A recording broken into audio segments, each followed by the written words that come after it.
பார்த்துக் கொண்டிருப்பது நியூஸ் 21 செய்திகள். தமிழ்நாடு செய்திகளை உடனுக்குடன் தெரிந்து கொள்ள நியூஸ் 21 செய்திகளை பாருங்கள். கண்ணப்ப சித்தர் குரு பூஜை விழா நடைபெற்றது. மேலூர் அருகே உள்ள தும்பைப்பட்டியை அடுத்த புதுப்பட்டியில் உள்ள அருள்மிகு கண்ணப்ப சித்தர் பீடத்தில் குரு பூஜை மற்றும் மகேஸ்வர பூஜை சிறப்பாக நடைபெற்றது. தொடர்ந்து 2 நாட்களாக நடைபெற்ற இந்த விழாவில் ஆன்மீக சொற்பொழிவு, அன்னதானம், சாமி ஆராதனை உள்ளிட்ட நிகழ்ச்சிகள் நடைபெற்றது.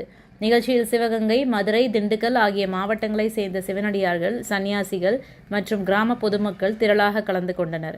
நியூஸ் 21 செய்திகளுக்காக தினேஷ்குமார். ராணிப்பேட்டை மாவட்டம் ஆற்காடு பேருந்து நிலையத்தில் மாதந்தோறும் பௌர்ணமி அன்று அன்னதானம் வழங்கி வரும் Sri Jothilingeswarar சிவனடியா Seva public charitable trust பல்வேறு ஆன்மீக பணிகள், பள்ளி மாணவ மாணவிகளுக்கு உதவி செய்தல், மரம் நடுதல், இரத்த தான முகாம் நடத்துதல், மருத்துவ முகாம் நடத்துதல், துப்புரவு பணியாளர்களுக்கு நலத்திட்ட உதவிகள் வழங்குதல் போன்ற எண்ணற்ற பொது சேவை பணிகளை செய்து வருகின்றனர். இதில் உதவி செய்ய விருப்பமுள்ளவர்கள் தொடர்பு கொள்ளவும். நிறுவன தலைவர் ஜெய் மாருதி சரவணன், எண் 3, ராஜ முதலியார் தெரு, ஆற்காடு, ராணிப்பேட்டை மாவட்டம். மேலும் விவரங்களுக்கு 9040405952 80981879 என்ற எண்ணை தொடர்பு கொள்ளவும்.